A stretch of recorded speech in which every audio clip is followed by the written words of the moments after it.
Hi guys, and welcome to another Division 2 tutorial build. It's been a while since I've done one, so I hope you enjoy this. What I'm going to go through today guys is a quick and simple way how you can put a build together to take down the Iron Horse boss. This will be for the first boss, and as most of you know, you can do that quite effectively these days with a really good Oxide build.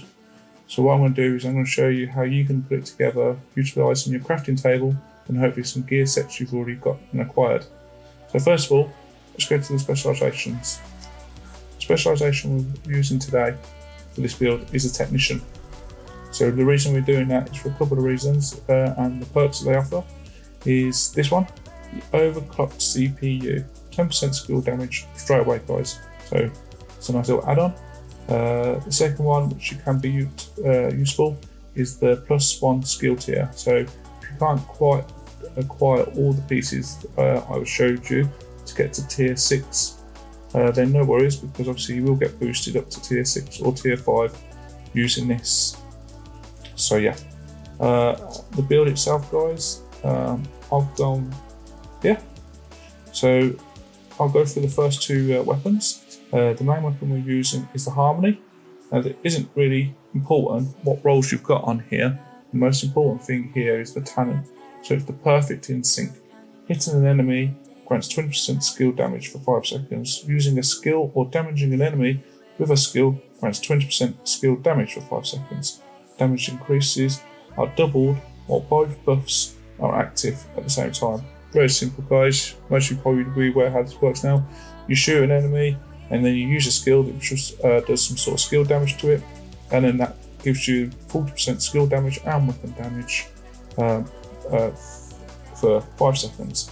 So really effective in a quick way that we can take down the boss. There's no cooldown on this guy, so you can keep spamming it, which is really good.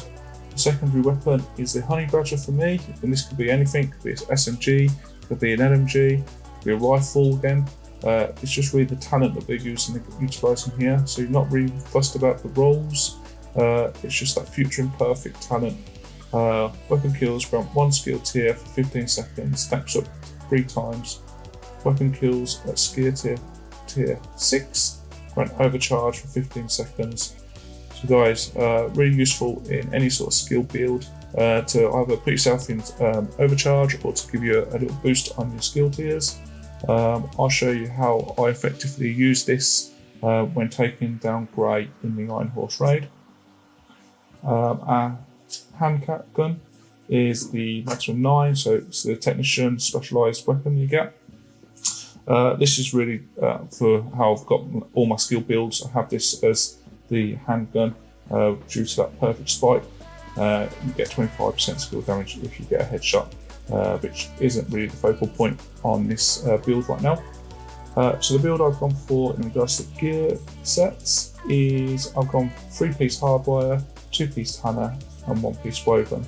Now guys, it's really important here that you just utilise what you've got in your stash. If you feel that you've got really good skill damage mask or gloves or holster, then use those. The reason I've gone for this is because this is where I get the best out of it. I would recommend trying to keep the chest and the backpack as the generic gear sets and not named gear sets, just because obviously on these guys you can get some really good universal talents. So let's go through the hardwire gear. So hardwire 3-piece gives us 15% skill damage, 2-piece skill haste 15%, so really effective in just getting that additional skill damage. I've rolled my maximum skill damage I've got. Now guys, I'm obviously fortunate to have a maxed out skill damage. If you haven't, just roll what is your highest number on that. If it's 9%, 8%, just to get that as high as possible. And then I've got a really good skill haste mod in there. And that is the same for the holster. I've just maxed out the skill damage. And again, for the knees, maxed out the skill damage there. Right, so then the backpack. The backpack, I've chosen the Force multiplier, so the named Hannah U gear. I've gone for 2-piece here, guys. A for the skill haste and then B for the additional 10% skill damage you get. Now, I've rolled maxed out skill damage on this. In an ideal world, this would already have really good skill damage and I can get rid of that red mod. But the important thing here is getting that skill damage as high as possible. And then the second important bit here is the talent, perfect combined arms. Shooting an enemy increases total skill damage by 30% for 3 seconds. So very much utilising the harmony and this are really good because you can get up to then 70% extra damage on your skills. And both of those, being harmony and this, don't have any skill cooldown, so you can spam it. You don't have to worry about waiting 60 seconds or 90 seconds while that talent cools down because it doesn't need to. So really effective, guys. The chest piece, I've gone for, as I say, Hannah. And this one, I was lucky enough to get really good skill damage and skill haste on there, and then I just rolled the red mod slot that comes with Hannah as a default to a skill, so I can have the skill haste in there to just bring the Oxide cartridges back quicker. Now the talent I've gone for, guys, is Glass Cannon. Really effective for what we're obviously aiming to do today.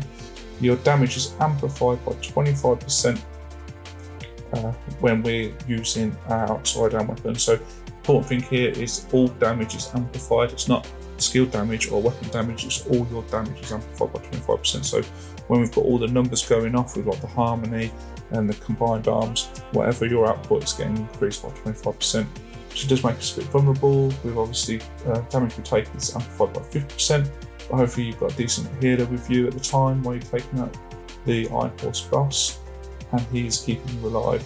If you guys feel that Glass Cannon isn't for you, or you don't maybe have Glass Cannon on a decent skill build, then my second recommendation would be the Kinetic Momentum. So how that works, guys, is when you've got both your skills out and they're not on cooldown, or maybe you've got one stashed and say it's not on cooldown, you're stacking 1% up to 15 stacks to gain you an additional of 15% skill damage. So it can be as effective, not quite as good as the Glass Cannon with the amplified damage of 25, but at least that way you're not maybe so vulnerable with it. You can see straight away the difference there.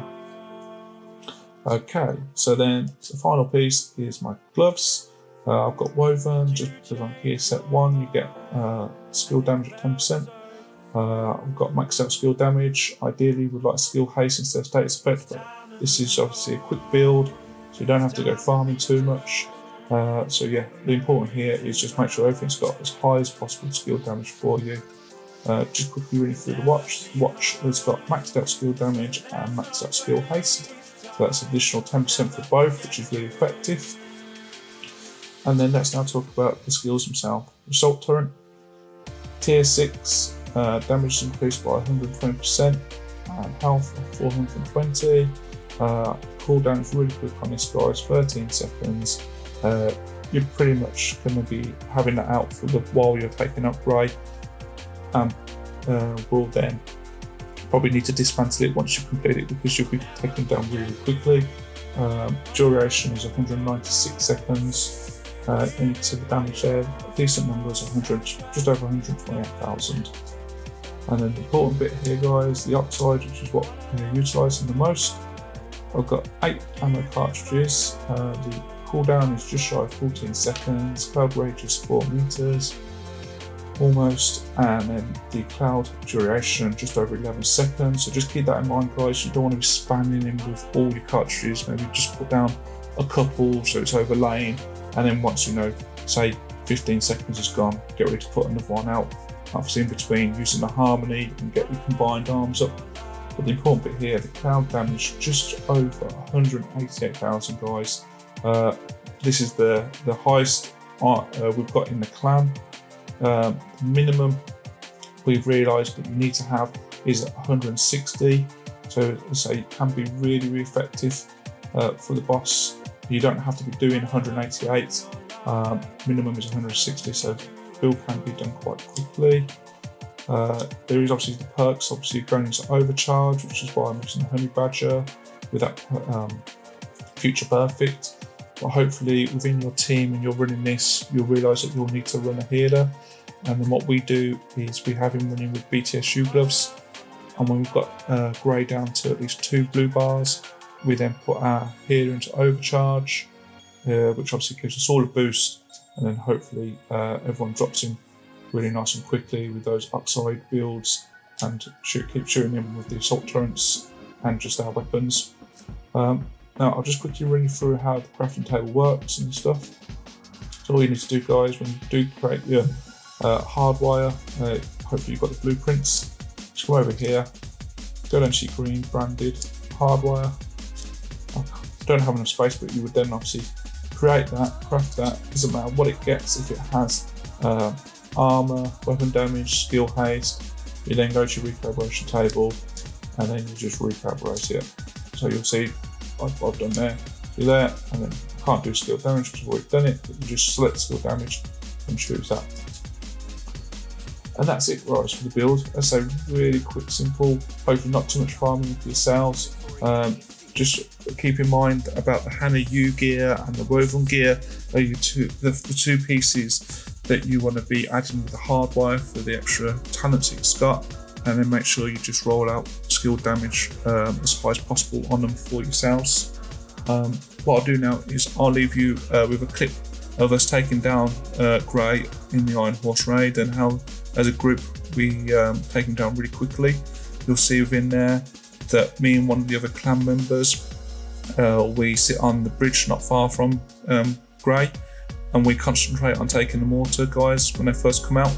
That also is really effective for me because it puts me into overcharge for that 15 seconds, so I get some really good damage off straight away.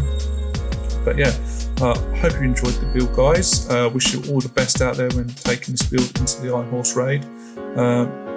If you've enjoyed it, then please do give a thumbs up, and if you haven't already so, hit that subscribe button.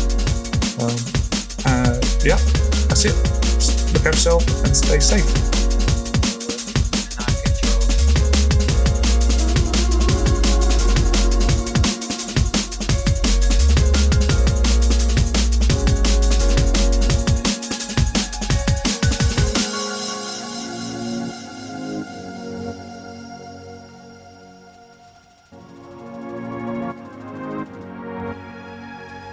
That still hit me.